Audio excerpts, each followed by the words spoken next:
Frecuentemente ha salido a la luz en YouTube o en otras plataformas contenido digital en donde se afirma que Brasil entre los años 2002 y 2016, periodo en que el Partido dos Trabalhadores, un partido político socialista, estuvo en el poder, fue una potencia mundial, un paraíso de la igualdad y de la justicia social, un campeón de la reducción de la pobreza, un ejemplo a seguir y demás categorías similares. Toda esta información divulgada en este tipo de contenidos no es falsa. Sin embargo, comete el error de intentar disfrazar un periodo histórico como bueno en base a ignorar u omitir los aspectos malos de dicho periodo. Brasil es y ha sido uno de los países con más problemas de desigualdad y pobreza de toda Latinoamérica. Esto tuvo múltiples causas: la mala distribución de las tierras, la tardía abolición de la esclavitud, la corrupción y el sectarismo del gobierno, entre otras razones. En este canal ya hay un video hablando del trasfondo económico brasileño. En los años 90, Brasil vivió una época de grandes cambios. En este periodo fue introducido el llamado neoliberalismo, que si bien tuvo aspectos positivos como la estabilización de la economía, también tuvo efectos negativos como el aumento del desempleo, el deterioro de las condiciones laborales, la reducción de la industria y la reprimarización o aumento de la dependencia en la agricultura, minería, entre otros. Todo esto hizo que se dieran las condiciones adecuadas para que, en 2002, Luiz Inácio Lula da Silva, un líder sindical, socialista, y su partido, el PT, llegaran al poder de manera democrática. La década de los 2000 fue una época con condiciones económicas internacionales excepcionales, la gran moderación en los Estados Unidos, el inicio de la llamada guerra contra el terrorismo y la entrada de China en la Organización Mundial del Comercio causó que los precios de las materias primas como el petróleo, el hierro o productos agrícolas crecieran muchísimo.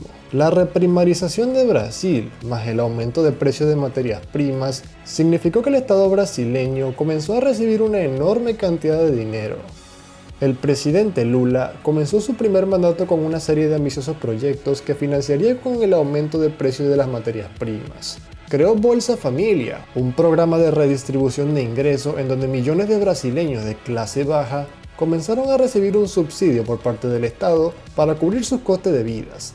Aumentó los salarios, las pensiones, los beneficios del desempleo, entre otros. A través del Banco Nacional de Desenvolvimiento Económico y Social, proveyó ayuda financiera a empresas y corporaciones con el fin de estimular su crecimiento, y lanzó el programa de Aceleración do Crescimento, un paquete de inversiones destinados a mejorar la infraestructura brasileña, realizando obras públicas e invirtiendo mucho en la salud y la educación. Las reformas de Lula fueron un éxito, o al menos eso parecía. La pobreza se redujo de 23% en 2002 a solamente 11% en 2011. El PIB per cápita, o sea, la riqueza promedio del brasileño, se elevó de $3.400 en 2002 a $11.000 en 2014. La moneda de Brasil, el real, se revaluó, pasando de valer 3,8 reales por dólar en 2003 a valer 1,67 reales en 2011. Y entre 2002 y 2012, la economía brasileña crecía en promedio un 5% anual. Lula salió del poder en 2010 como un presidente bastante popular. Esta popularidad le sirvió para llevar al poder ese mismo año a su sucesora y también miembro del PT, Dilma Rousseff. Sin embargo, en la década de los 2010 sucedió lo que tenía que suceder. El boom económico de las materias primas acabó y los precios comenzaron a regresar a la normalidad.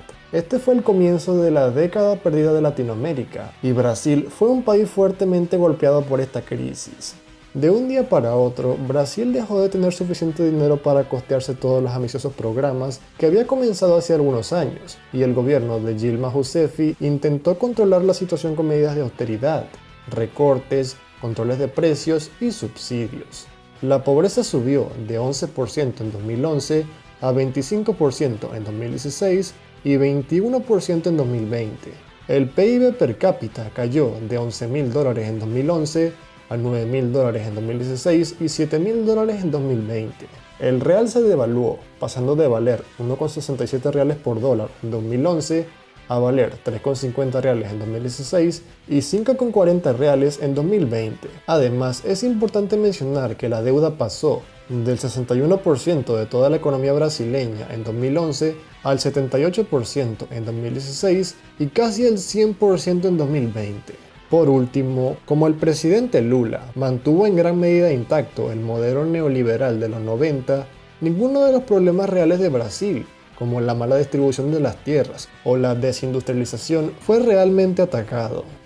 Y no solo la situación económica empeoró producto del fracaso de un modelo insostenible a largo plazo, sino que, por ejemplo, ¿recuerdan el programa de aceleración do crecimiento destinado a realizar obras públicas? Pues bien, en 2016, casi 10 años después de su lanzamiento, solamente el 16% de todas las obras del programa fueron concluidas, y no solo eso, sino que muchas de estas obras terminaron teniendo un gasto de construcción mucho más elevado que el presupuesto original, y no con pequeñas alteraciones. Algunas obras tuvieron un gasto 8 veces superior al presupuesto inicial.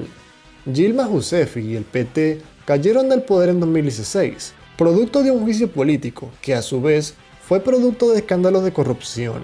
Los gobiernos siguientes, si bien introdujeron algunas reformas destinadas a controlar la caótica situación económica, como la reforma trabalhista de Michel Temer o la reforma de la previdencia de Jair Bolsonaro, no han realizado reajustes significativos y por lo tanto, el modelo brasileño construido en los 90 y los 2000 sigue a día de hoy bastante intacto.